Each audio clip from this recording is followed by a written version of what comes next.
Qanaqa oppoq va go'zal.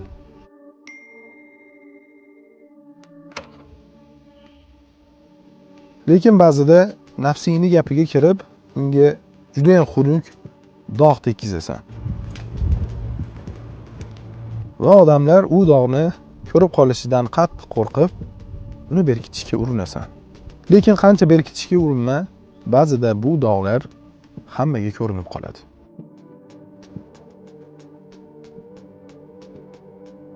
Va sen sharmanda bo'lasan.